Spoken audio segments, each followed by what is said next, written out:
Welcome to फिनटेस्टिक। मैं हूं आश्रय अग्रवाल और शुरू करते हैं इंपॉर्टेंट बिजनेस अपडेट से।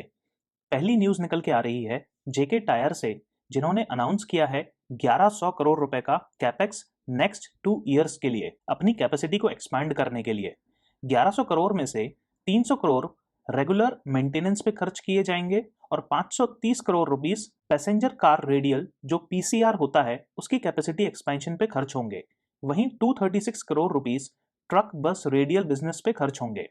जेके टायर्स का प्रेजेंस 105 कंट्रीज से ज्यादा में है और इनके 180 से ज्यादा ग्लोबल डिस्ट्रीब्यूटर्स का नेटवर्क भी है।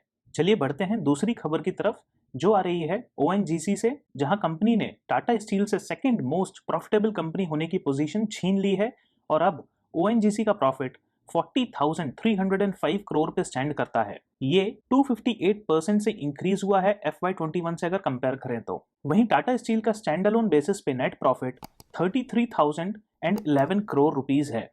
पहले नंबर पे मिस्टर अंबानी की रिलायंस ही लीड कर रही है with net profit of 67,845 crore rupees. ONGC का ये प्रॉफिट और भी बहुत ज्यादा होता अगर ओएनजीसी को सब्सिडीज नहीं देनी पड़ती petrol, diesel, LPG, cooking gas और कैरोसिन पे रिटेलर्स को। चलिए बढ़ते हैं तीसरी बड़ी खबर की तरफ, जो आ रही है यूनाइटेड स्पिरिट्स से, जो डियाजियो की ओन्ड कंपनी है।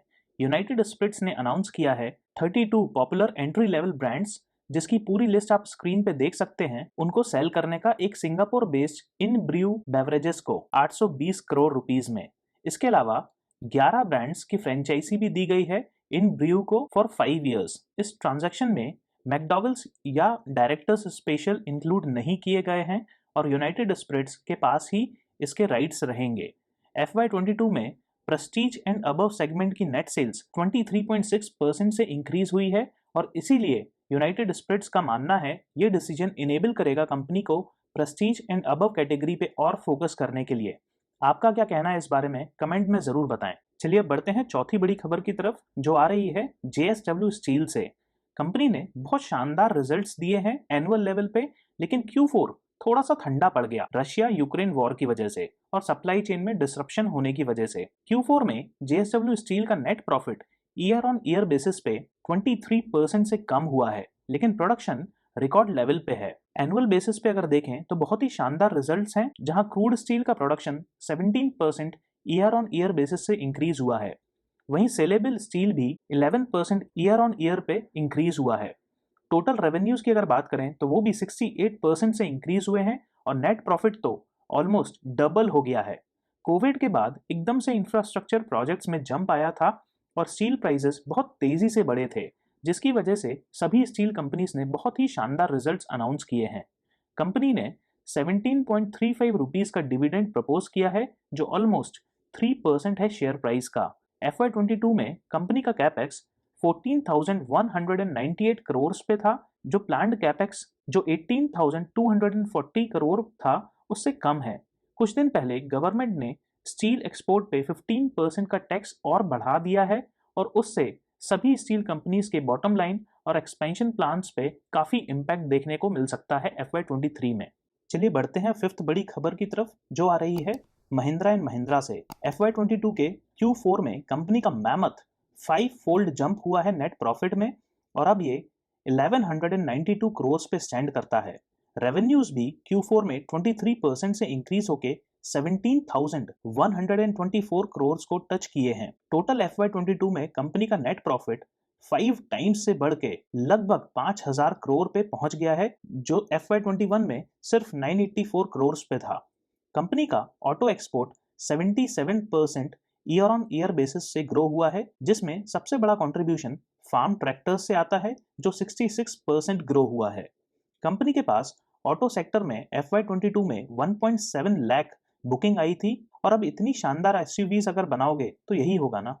चलिए बढ़ते हैं आज की आखिरी खबर की तरफ, जो मेरे एक सब्सक्राइबर मंजीत सिंह की स्पेशल डिमांड पे है। कॉन्फिडेंस पेट्रोलियम का शेयर प्राइस अपने ऑल टाइम हाई से ऑलमोस्ट 45% फॉल हो चुका है। चलिए समझते हैं ये क्यों हुआ है। तो कंपनी का रेवेन्यू Q4 में 387 करोड़ पे था, जो कि Q4 FY21 में 338 करोड़ पे था। तो यहाँ पे रेवेन्यू तो इंक्रीज हुआ। चलिए अब देखते हैं नेक्स्ट चीज, जो है स्टॉक इन ट्रेड। तो कंपनी ने इस क्वार्टर में जो पुराना माल बचा हुआ था, जो बिका नहीं था, वो ही बेचा, कुछ भी नया नहीं बनाया। उस वजह से एक्सपेंसेस इस क्वार्टर की स्टेटमेंट में रिफ्लेक्ट हुए। वहीं अगर आप डेप्रिसिएशन देखेंगे तो कंपनी का मैसिव डेप्रिसिएशन है, लगभग 18 करोड़ का डेप्रिसिएशन था सिर्फ Q4 में, और एनुअल अगर देखें FY22 में तो लगभग 66 करोड़ का डेप्रिसिएशन है। इन बढ़ते हुए एक्सपेंसेस के चक्कर में Q4 का टोटल एक्सपेंस बहुत ज्यादा बढ़ गया और प्रॉफिट बिफोर टैक्स ऑलमोस्ट 40% से फॉल हो गया। Q4 का अगर EPS भी देखें तो यह 0.48 रुपीज पे स्टैंड करता है।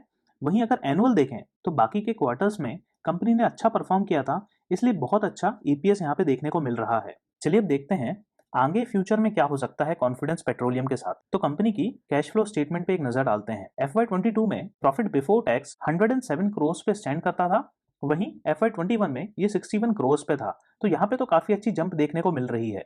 लेकिन अगर आप डेप्रिसिएशन देखेंगे तो ये 60% है कंपनी के प्रॉफिट बिफोर टैक्स का। ये मैसिव, बहुत ही ज्यादा डेप्रिसिएशन है। इसका सीधा सीधा मतलब यही निकलता है कंपनी के जितने भी प्लांट्स इक्विपमेंट्स हैं वो पूरे भंगार हैं। इसकी वजह से क्या हुआ, जो फ्री कैश फ्लो था जिसका फॉर्मूला है operating cash flow minus capital expenditures, और कैपिटल एक्सपेंडिचर होता है changes in property plant and equipment plus current depreciation. तो करंट डेप्रिसिएशन 61 करोड़ पे है और कंपनी ने 55 करोड़ के प्रॉपर्टी प्लांट और इक्विपमेंट्स इस साल बाय किए। तो टोटल फ्री कैश फ्लो सिर्फ 7.6 करोड़ का बचा। थोड़ा सा और अगर परचेज ऑफ एसेट होता या फिर थोड़ा सा और डेप्रिसिएशन होता, जो मोस्ट लाइकली नेक्स्ट ईयर हो सकता है, उस केस में फ्री कैश फ्लो नेगेटिव में पहुंच जाएगा और ये बहुत ही अलार्मिंग सिचुएशन होगी। आई होप आपको काफी कुछ जानने को मिला होगा इस वीडियो से, और अगर आपको मेरा काम पसंद आता है तो प्लीज मेरे चैनल को सब्सक्राइब करें और शेयर करें। मैं रेगुलरली ऐसे वीडियोस और कंपनीज की कंप्लीट फंडामेंटल एनालिसिस के वीडियोस अपने चैनल पे पोस्ट करता रहता हूँ। Thank you.